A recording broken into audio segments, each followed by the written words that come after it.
Au cœur de la société.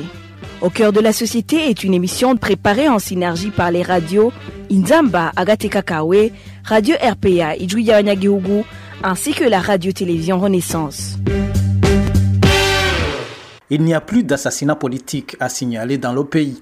C'est ce qu'a déclaré le président de la République du Burundi, Evariste Ndayishimiye, ce vendredi dans une conférence publique. Mais certains politiques ne sont pas du tout du même avis. Dans le mini-magazine Au cœur de la société, nous avons invité le président de la coalition CEFOR Arusha, Frédéric Bamvuginyumvira, soyez des nôtres. Ce vendredi, alors qu'il animait une émission publique dans la province Kirundo, le président Evariste Ndayishimiye a déclaré que les assassinats et d'autres violations liées aux convictions politiques avaient disparu au Burundi. Ce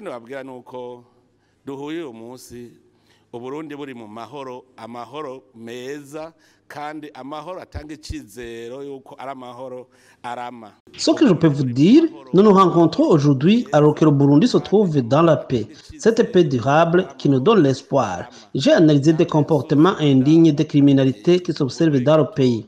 Le constat est qu'il n'y a plus de criminalité à caractère politique. Les principaux crimes qui se commettent, c'est le vol, des conflits entre individus, des mésententes entre hommes et femmes dans les ménages, des conflits fonciers. C'est juste ça. Il ne s'observe plus de crimes à caractère politique.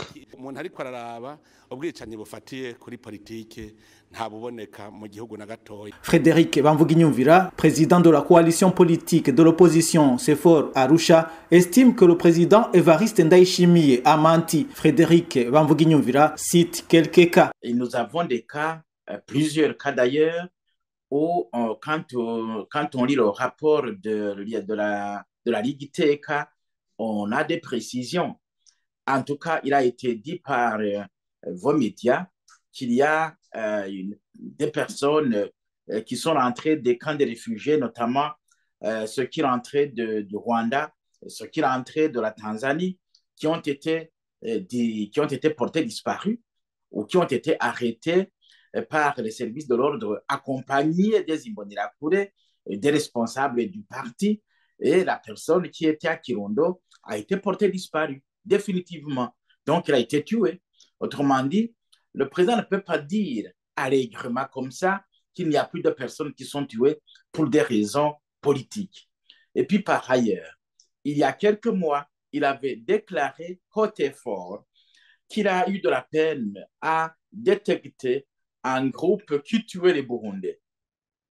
Et qu'il a constaté que ce groupe travaillait avec des éléments des services de l'ordre. Alors, les services de l'ordre appartiennent à qui? Ils appartiennent à l'État. Ce sont des membres de l'État. Ce sont des agents de l'État. Et par conséquent, lorsque de telles personnes commettent de tels crimes, ils devraient quand même les traduire en justice et accepter qu'il y a des assassinats politiques. En tout cas, quand il dit que ce sont des hommes et des femmes qui s'entretuent, ce groupe qui travaille avec les forces de l'ordre ne le fait pas parce qu'il y a des raisons de femmes, parce qu'il y a des raisons d'hommes, donc qu'il y a des raisons de matrimoniales. Loin de là. Au micro de nos confrères de la télévision Renaissance, Frédéric Bamvuginyumvira estime que les déclarations du président Evariste Ndayishimiye encouragent plutôt les tueurs. Lorsque nous analysons ce qui se fait, quand même, ce n'est pas une telle personnalité qui peut décourager de tels comportements parce que d'un côté, il le dénonce, de l'autre, il le couvre. Ça veut dire qu'il donne de la force à ces gens, justement, qui se donnent à ces exactions. Comme conséquence, c'est que les gens ce groupe qu'il a identifié, mais dont il n'a pas donné les identités, il fallait qu'il nous dise d'abord les identités, l'identité de ces agents de l'ordre, et comme ça, et qu'il nous dise ce qu'il en a fait.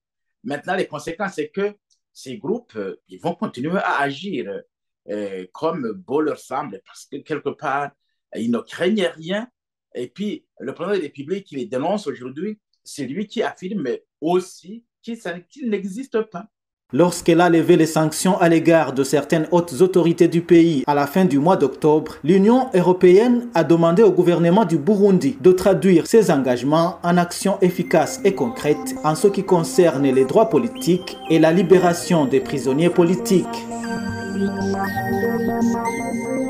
Et voilà, c'est par ici que nous mettons un point final au mini-magazine au cœur de la société. Merci à vous tous qui nous avez suivis à la présentation. C'était Émile Nibasumba. Je ne vous souhaite que de meilleurs vœux pour l'année 2023. C'était l'émission Au cœur de la société.